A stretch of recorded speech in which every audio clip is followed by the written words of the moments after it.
지난해 문을 닫는 자영업자들이 크게 늘어난 가운데 국세 수입은 사상 최대를 기록했습니다. 여기에다 부유층 사이에선 부동산 증여도 크게 늘어난 것으로 나타났습니다. 세수 통계에서 우리 경제의 그늘이 드러나고 있습니다. 자세한 얘기 강예지 기자와 나눠보겠습니다. 강 기자, 지난해 증여세가 크게 늘었네요.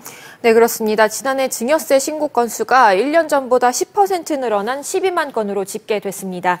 증여세 신고 재산은 23조 원에 달하는데요. 국세청이 부과한 증여세가 1년 전보다 46% 늘어난 4조 원에 가깝습니다. 한 사람당 평균 3천만 원 정도는 낸 셈인데요. 상속세 신고도 늘었습니다. 지난해 상속세 신고 대상인 피상속인 1명이 평균 24억 원의 재산을 상속한 것으로 집계됐습니다.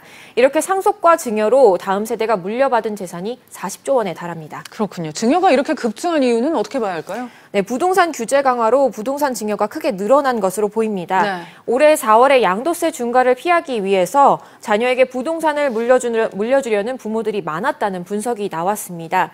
앞서 나왔던 국토교통부 통계 자료도 이런 주장을 뒷받침하는데요. 지난해 전국 부동산 증여 건수가 28만 건으로 역대 최대치를 기록했는데 이 중에서 주택 증여가 9만 건 가까운 것으로 나타났습니다. 특히 투기과열지구로 지정된 서울의 주택 증여가 크게 늘었는데 재건축 사업이 활발했던 강동구와 서초구 등의 지역에서 눈에 띄게 증가했습니다. 정부의 보유세 강화 움직임에 대응해서 집을 여러 채 가진 다주택자 부모들이 양도세를 피하고 또 집값이 오르기 전에 자녀들에게 미리 증여를 하려 했다는 분석이 나왔습니다. 네, 그러니까 부의 대물림 현상이 지금 짙어진 셈인데 올해도 부동산 증여가 활발하다네요. 네, 그렇습니다. 올해 상반기 전국 주택 증여 거래 건수는 약 5만 5천 건으로 반기 기준 역대 최대입니다. 특히 서울의 경우 13,000여 건으로 지난해 서울의 연간 총 증여 건수에 거의 맞먹을 정도로 올라왔는데요. 지난해 로또 아파트 논란을 일으킨 서울 강남구의 DH자이 개포 아파트 기억하실 겁니다. 네. 최근 이 아파트에서 증여 신고가 대거 일어났습니다. 분양 물량 10가구 중에 4가구꼴로 명의 변경을 신청한 건데요. 양도세와 보유세를 줄이기 위해서 부부 간의 증여가 많았던 것으로 전해졌습니다. 네, 지난해 세수 통계를 보면 자산 양극화가 더 심화가 됐다는데 이건 또 무슨 얘기인가요?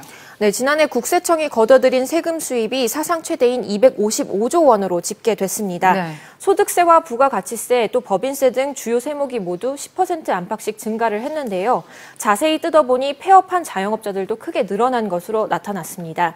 지난해 부가가치세를 처음 신고한 개인사업자가 116만 명인데 폐업한 개인사업자도 87만 명에 달했습니다. 하루 평균 3,100명꼴로 자영업자가 늘고 또 2,100명씩 문을 닫은 셈인데요. 폐업한 자영업 업종을 보면 10개 중에 2개가 음식점이었습니다. 심각한 불황 속에서 경쟁은 점점 더 치열해지고 최저임금 인상 등 종업원 인건비 상승까지 자영업자들이 상당히 어려움을 겪고 있는 가운데 국세 수입은 호황을 누리는 역설적인 상황이 벌어졌습니다. 그렇군요. 경기는 불황인데 세수는 호황을 누리는 역설이 벌어지고 있네요. 강 기자 잘 들었습니다.